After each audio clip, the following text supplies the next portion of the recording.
We can then move on to the second item on the agenda, which is homelessness and rough sleeper strategy, and that report is being introduced by Paul.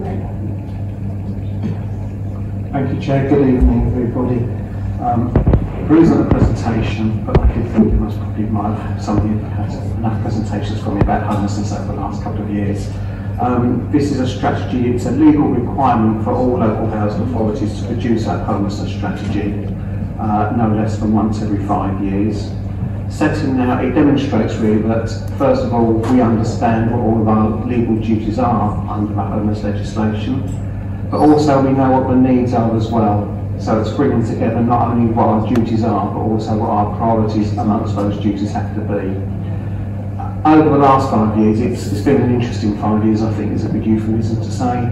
Shortly after the last one was produced, we had COVID, we had the war in Afghanistan, people coming over to be housed, we had the Homes for Ukraine scheme, and we've seen the cost of private rent, which used to be a substitute for those who needed affordable housing, get to levels now which is unaffordable for anybody who's on a low income in Chelmsford now. I think it's about the 7th or 8th most expensive district in the country to rent. And alongside that, the supply in terms of lettings of affordable housing has continued to reduce as well, unfortunately, to a point when actually about 80% of the increase we've had in temporary accommodation directly corresponds to that reduction in supply. We have, however, in the last 2 or 3 years, managed to slow down the rate of the need for temporary accommodation, and we hope to continue doing that and also slow down the cost as well, because that's a real concern, as you may be aware, for many local authorities. We've made good progress in that time as well, tackling rough sleeping, getting more resources specifically for rough sleeping and for other forms of homelessness as well. And we're beginning now to look at other options. I think the idea that there is a housing crisis is well and truly established now, and that also, I think the naivety that it's just a glitch, it'll go away soon, is something which I think most housing authorities are coming to terms with as well, and we're having to take longer term plans to manage and mitigate the impact of that. This strategy, as I say, it covers us for 5 years.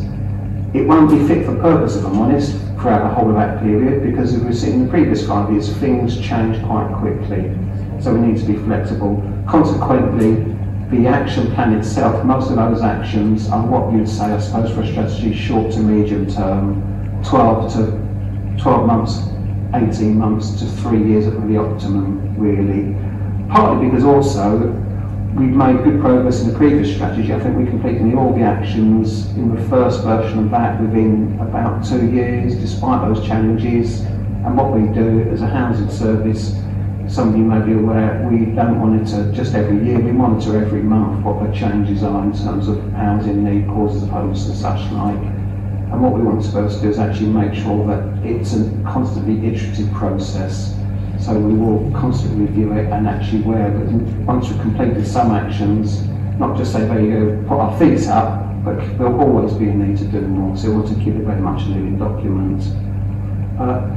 We have, I mentioned, we're finding ways of actually producing more, working partners to get more supported housing. That is especially beneficial for those. We have about 1/3 of all those in temporary accommodation are single people, and about 80% of those have a mental health issue. And if I'm honest, just temporary accommodation, it puts a roof over their head, but many will struggle without adequate support as well. So it's something we're beginning to work with. We hope to actually have, I think we've got something about an extra 30 or 40 additional units of supported housing, for example, with CHES this year alone. We want to actually see if we can exceed that in the following year as well. But it's not just for mental health. Domestic abuse is an area which warrants particular attention for us in this area and this council, because as a cause of homelessness, it's 3 times higher than the national, regional and county-wide average. Some of the reasons we suspect we know, others we don't, but we're working now with partners who've made really good progress in the last few months. So it feels a little bit like this action plan's a little bit stale already, but trust me, we are making progress. You can't just come up with an idea and hope to implement it overnight. We're working closely with police and other colleagues to tackle that. But fundamentally, we really want to actually keep working on the fact that prevention really is better than cure. And as part of that, we're also going to be working with our comms team. This is quite innovative for a local housing authority, just to explain what homelessness is actually about. We know from a consultation we did about 6 or 8 months ago, many people think it was rough sleeping, which is true, but they think that's the vast majority, and it's so not. That's about 5% what we deal with. It is families with children, it's the majority in temporary accommodation. That really gets identified.